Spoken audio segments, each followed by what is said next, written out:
ನಾಗೇಂದ್ರ ಅವರನ್ನು ಈ ಏನು ವಾಲ್ಮೀಕಿ ಹಗರಣದ ಪ್ರಕರಣ ಇದೆ ಅದರಲ್ಲಿ ಅವ್ರದ್ದೇನೂ ಇನ್ವಾಲ್ವ್ಮೆಂಟ್ ಇಲ್ಲ ಹಾಗೆ ಅಂತೇಳಿ ಅವರು ಕ್ಲೀನ್ ಚಿಟ್ ತೊಗೊಂಡು ಹೊರಗಡೆ ಬಂದರೆ ತಗೊಳ್ಳೋ ಸಾಧ್ಯತೆಗಳಿದೆ. ಹಿಂದೆ ಕೂಡ ಜಾರ್ಜ್ ಅವ್ರ ಕೇಸ್ನಲ್ಲೂ ಕೂಡ ತೊಗೊಂಡಿತ್ತು. ಇನ್ನೂ ಅಂಥದ್ದು ಭಾಳ ಕೇಸ್ಗಳಲ್ಲಿ ಆ ರೀತಿ ಆಗಿದೆ. ಆದರೆ ನಾಗೇಂದ್ರ ಅವರಿಗೆ ತಗೊಳ್ಳೋದು ಬಿಟ್ಟು ಅವರು ಒಂದು ವೇಳೆ ತಗೋಬೇಕು ಅಂಥೇಳಿ ಇಲ್ಲ ಅವ್ರದ್ದೇನು ತಪ್ಪಿಲ್ಲ ಅಂಥೇಳಿ ಆಗೋದಾದರೆ ತಗೊಳ್ಳೋ ಸಾಧ್ಯತೆಗಳಿದ್ದಾವೆ. ಯಾವ್ದಾದ್ರು ವರದಿ ಕೊಟ್ಟಿದೆ ಸರ್ SIT ಅಥವಾ ತಪ್ಪಿಲ್ಲ ಅನ್ನೋಂಥದ್ದು ಗೊತ್ತಿಲ್ಲ. ಅದು ಕೋರ್ಟಲ್ಲಿ ಡಿಸೈಡ್ ಆಗ್ತದೆ.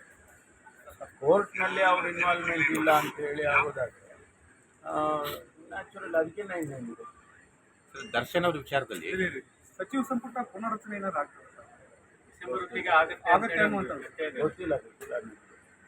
ಅದು ಮುಖ್ಯಮಂತ್ರಿಗಳೇ ಅದಕ್ಕೆ ಉತ್ತರ ಕೊಡಬೇಕು, ನಾವು ಹೇಳೋಕ್ಕಾಗಲ್ಲ. ಈ ಹಿಂದೆ ಅಕ್ಟೋಬರ್ ವೇಳೆಗೆ ಮಾಡಿ ಅಂತ ಸೂಚನೆ ಕೊಟ್ಟಿತ್ತು, ಅದು ಮುಂದೆ ಗೊತ್ತಿಲ್ಲ. ಅದೆಲ್ಲ ನಮಗೆ ನಮ್ಮ ಹಂತದಲ್ಲಿ ಚರ್ಚೆ ಆಗೋದಿಲ್ಲ. ಮುಖ್ಯಮಂತ್ರಿಗಳು ಅವರು ಮತ್ತು ನಮ್ಮ ಹೈಕಮಾಂಡ್ನವರಿಗೆ ಬಿಟ್ಟಿರ್ತಕ್ಕಂಥದ್ದು. ಅವರು ಡೆಲ್ಲಿಗೆ ಹೋದ ಸಂದರ್ಭದಲ್ಲಿ ಆ ಸುದ್ದಿ ಬಂದಿತ್ತು.